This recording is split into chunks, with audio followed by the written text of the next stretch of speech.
Coucou guys, j'utilise mon téléphone en guise de micro. C'est la première fois que je fais ça et je filme sur mon Mac. Parce qu'en fait tout à l'heure j'ai eu une idée de vidéo et je me suis dit, en fait pourquoi pas. Parce que je suis constamment en train de chercher le contexte parfait, le moment parfait, tout parfait pour faire des vidéos. Mais en fait il n'y a pas de moment parfait, il n'y a pas de contexte parfait. Donc voilà, j'ai une caméra, j'ai un micro, j'ai une idée. Alors voilà en fait. Aujourd'hui nous sommes en compagnie de Happy qui est actuellement derrière moi. Je sais pas si on va l'entendre. Happy.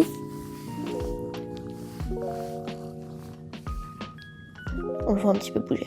Happy. Bon, il ne veut pas se montrer, c'est pas grave.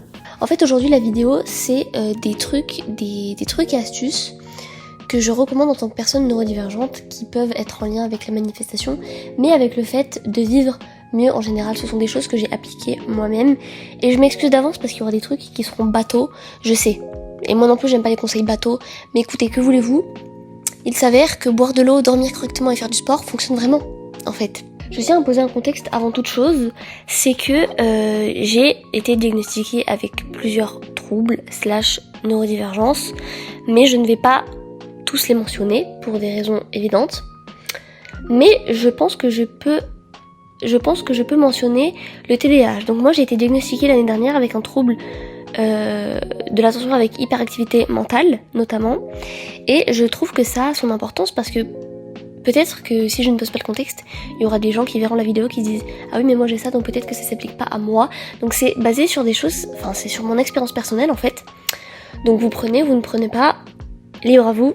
Voilà, moi je vous dis ce qui fonctionne pour moi selon le contexte. Ok, alors le premier que j'ai noté c'est arrêter de stalker. Je suis désolée, j'entre dans le sujet dès le début, mais vraiment stalker, et je parle pas de oh je m'ennuie, je vais aller voir ce que mes anciens camarades de classe ils font. Non, je parle pas de ça.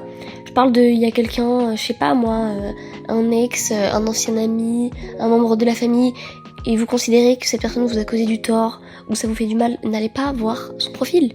Pourquoi faire ? Vous êtes juste en train d'alimenter quelque chose qui ne vous sert pas. Et je sais que en fait, parfois c'est tentant parce que on ressent des choses en fait.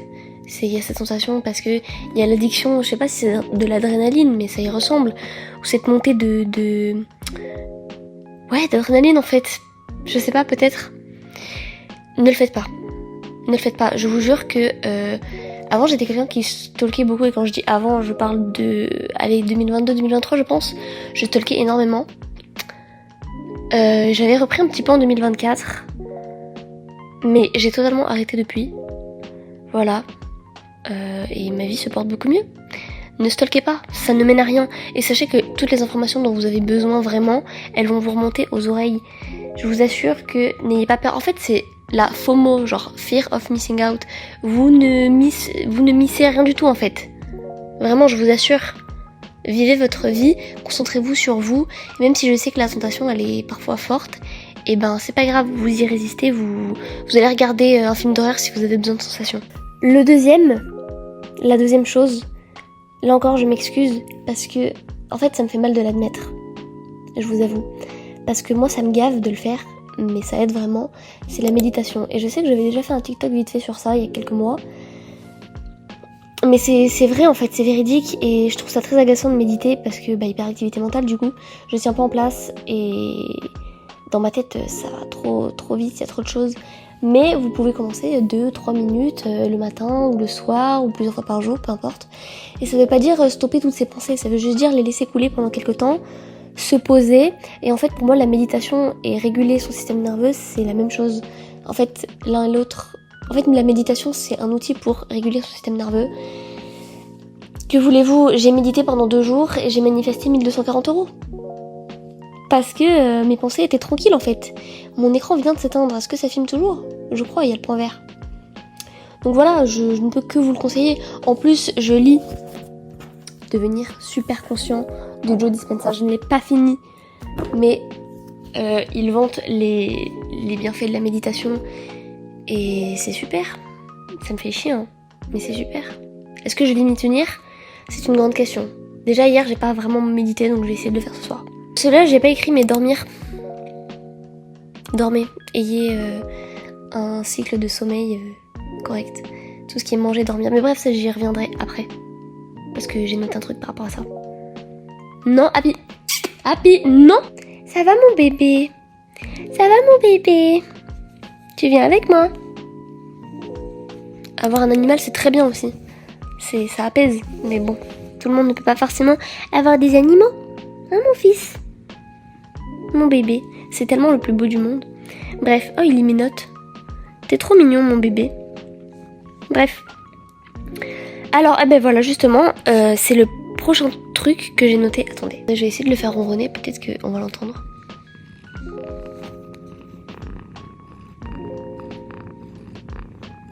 Bref, la chose suivante, qui est donc, si vous avez trop de pensées, si vous vous sentez pas bien, ne vous fiez pas à votre cerveau, mais encore moins que d'habitude.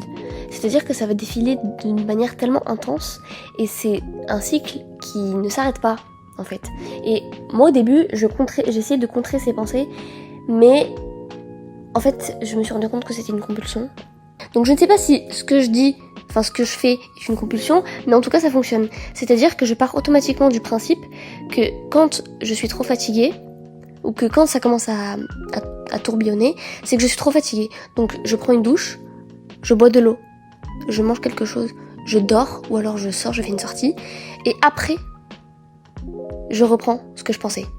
En fait, je ne me fais plus confiance. Si, je me fais confiance justement, mais je ne fais plus confiance à mon cerveau, je fais confiance à mon corps, parce que je sais que c'est quelque chose qui est récurrent chez les personnes neurodivergentes, mais je n'arrive pas à savoir quand est-ce que j'ai besoin d'aller aux toilettes, quand est-ce que j'ai faim, quand est-ce que j'ai soif, et j'ai mis des années et des années et des années à m'en rendre compte.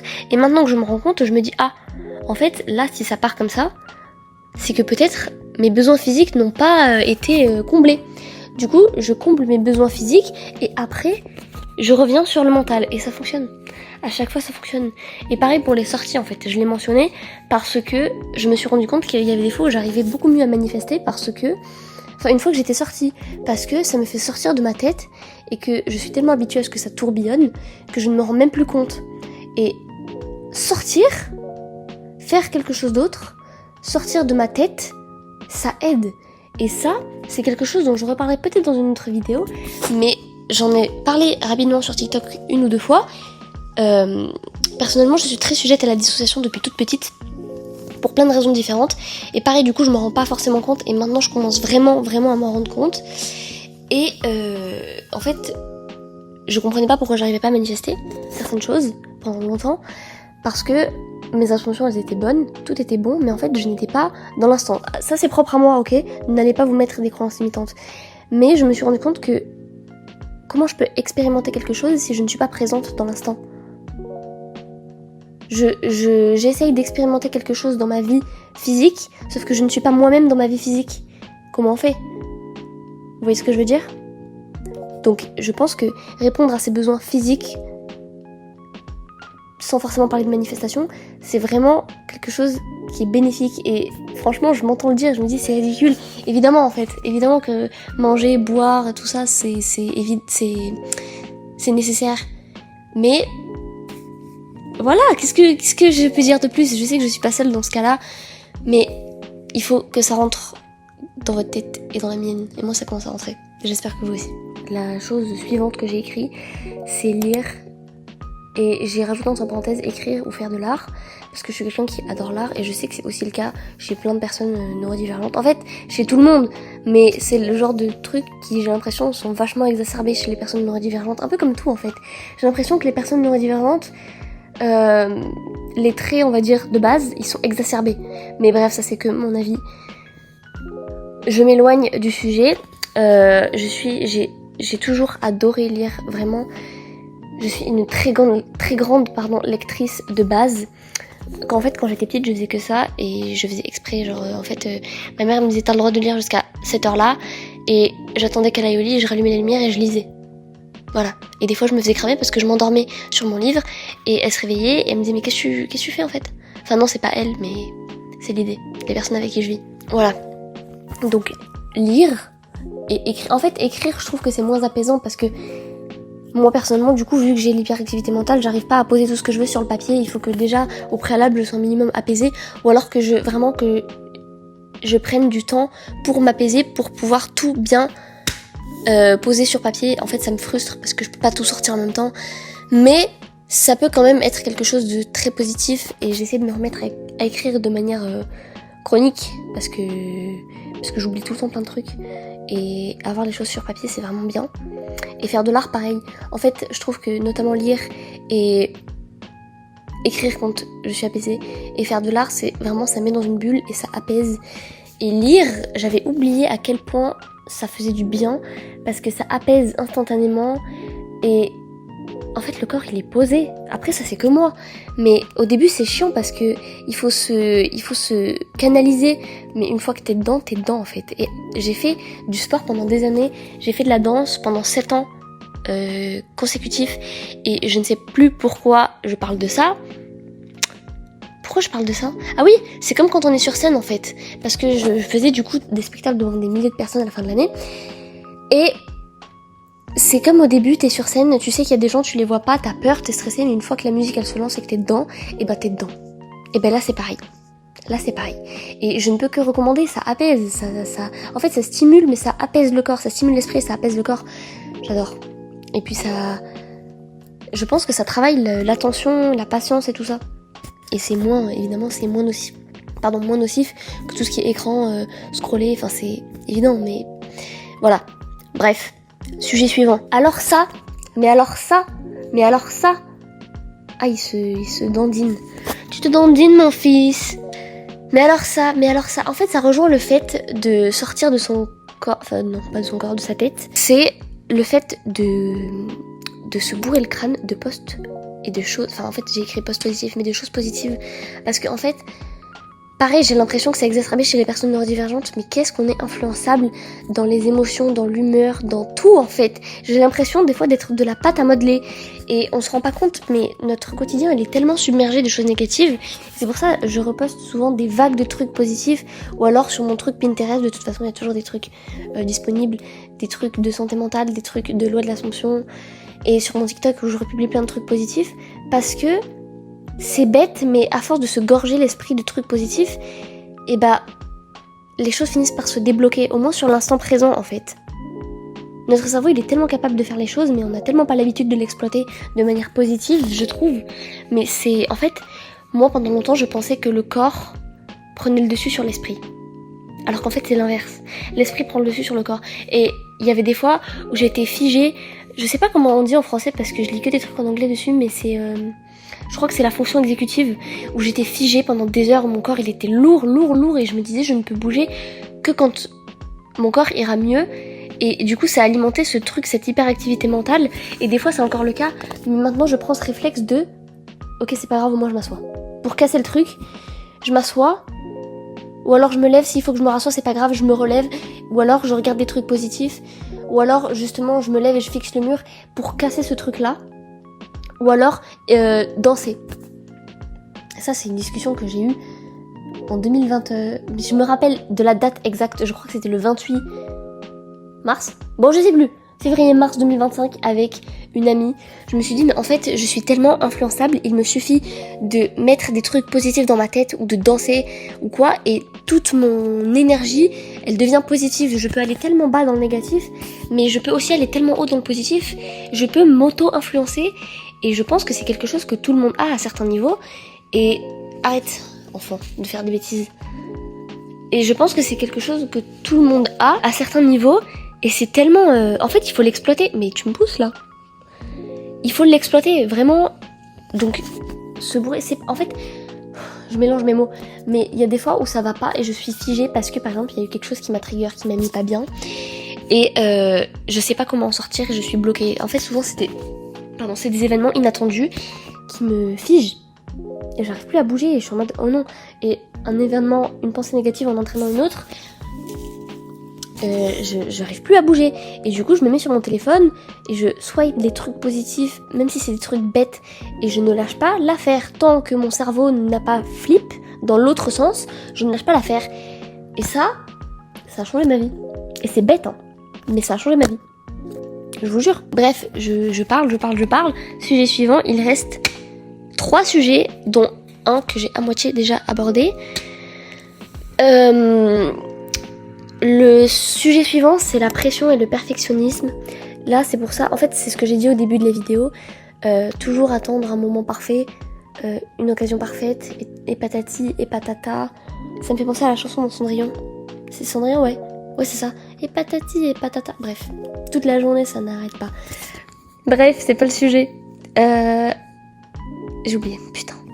Juste faire les choses, et ça, oh mon dieu, en plus, j'ai mentionné le fait d'avoir des tocs, et c'est terrible, hein, de s'en débarrasser, mais c'est pas grave, je fais les choses, et parfois, il faut que l'esprit, il comprenne que le corps peut prendre le dessus, parce que tout à l'heure, j'ai dit que l'esprit était plus fort que le corps, parce que du coup, l'esprit empêche certaines choses, empêche au corps de faire certaines choses, mais ça, c'est un des trucs où le corps doit prendre le dessus. Je fais les choses, c'est pas grave, l'esprit, il doit se taire, je fais les choses. En fait, le cerveau, c'est un muscle, on l'habitue à certaines choses, on fortifie certains chemins dans notre cerveau, je sais pas comment on dit, parce que c'est que des trucs que je lis en anglais. Mais plus on donne une information au cerveau, plus ça va fortifier les chemins et les neurones, les chemins neuronaux. Donc on fait les choses, c'est pas grave si c'est parfait. Au pire, on arrange et on fera mieux plus tard. Et au pire, on peut supprimer, on peut recommencer. Mais ça, vous savez, et là je vais gueuler parce qu'il faut toujours que Zena elle parle de trucs politiques, mais ça c'est le capitalisme. Regardez les grosses prods qu'on a maintenant sur YouTube. Parce que là, le sujet c'est la vidéo, enfin l'exemple c'est la vidéo, les grosses prods qu'on a sur YouTube, mais la compète qu'on a, il y a beaucoup plus de monde qu'il y a 10 ans, il y a beaucoup plus de moyens qu'il y a 10 ans, donc ça veut dire que comment tu te lances, ben en fait t'as pas forcément les moyens, t'as pas forcément les ressources, pas forcément financièrement, t'as pas forcément tout, t'as pas forcément la motivation, t'as pas forcément... C'est pas grave, tu filmes et tu fais, et voilà, et il y aura toujours des gens pour regarder, et au pire, s'il y a personne pour regarder, ben c'est pas grave, il y aura personne pour se moquer, et ça fait des souvenirs. Voilà. Donc on fait... et après on réfléchit. Parce que quelque part, le perfectionnisme c'est de l'anxiété, comme les tocs en fait. C'est de l'anxiété qui au final prend le dessus. Bref, c'est pas le sujet, c'est pas une vidéo sur les tocs ni sur l'anxiété. Mais voilà, il y a 20 minutes de vidéo. Vous voyez déjà le fait de ne plus dissocier, de moins dissocier, de sortir de son cocon, de sortir de sa tête, ça permet de faire des choses, parce qu'avant j'avais tellement de choses à dire que ça, en fait j'entrais en shutdown et je savais plus comment le dire, du coup je faisais pas, je sais que mes dernières vidéos YouTube elles duraient genre 3 minutes, 6 minutes et je me disais c'est pas assez long, déjà c'est pas assez long pour qui, pourquoi, il y a des gens, il y avait des vidéos de 3 minutes et ça suffisait, donc là on rejoint sur le truc du capitalisme et de la performance, mais le fait de sortir de sa tête et de recommencer à expérimenter les choses de manière, on va dire, normale, ça relance aussi la créativité. Bref, sujet suivant, bouger. Et je parle pas de faire du sport, enfin si, faire du sport c'est cool, mais bouger. Et c'est le truc que je disais tout à l'heure, au moins se lever, au moins s'asseoir, bouger. Bouger. Le corps, il va savoir faire. Quand j'ai des trucs à ranger, je suis jamais motivée, je suis tout le temps débordée. Pareil à cause des fonctions exécutives, ou peu importe comment ça s'appelle, et du cerveau, je suis figée, je suis submergée. C'est pas grave, on fait un truc. Et le corps il se lance tout seul. Et petit à petit, on se sent mieux. C'est vrai, en fait. Il faut bouger, un mouvement. Des fois, je suis figée comme ça et je bouge pas, parce que je me perds dans mon esprit, parce que ça fait des années que je suis habituée à dissocier et à être bloquée dans ma tête, et bah c'est normal que des fois, instinctivement, il y a des réflexes qui reviennent, et des fois je me laisse submerger par ce qui se passe dans ma tête, parce que j'ai un monde intérieur qui est extrêmement riche, et c'est pas toujours positif, comme c'est pas toujours négatif, je suis très contente que ce soit le cas, mais il y a effectivement des aspects négatifs, et du coup des fois je fiche comme ça, et je me rends compte de ce qui se passe autour de moi, qu'en fait il n'y a pas de bruit, qu'en fait il n'y a pas de gens, ou qu'au contraire il y a des gens, et je bouge les mains, les doigts, et je me dis waouh, en fait je suis dans l'instant présent, je suis là, et juste en me levant, ou en faisant comme ça aide. Voilà, donc bouger. Même un mouvement insignifiant. Jusqu'à ce que ça se relance, que la machine se relance en fait. Et le dernier, je le trouve, je l'ai vu sur internet et je le trouve pas mal. J'ai pas retenu toutes les formulations, mais il y en a 2 notamment que j'utilise, 2 ou 3. Enfin, en fait, il y en a 2 que j'ai vues et une que j'ai rajoutée. Je me fais penser au... Non, rien, bref. C'est changer la formulation des mots. Par exemple, je veux dire je dois faire ça ou je devrais faire ça, parce que dans le TikTok que j'ai vu c'était je devrais faire ça au lieu de je dois faire ça.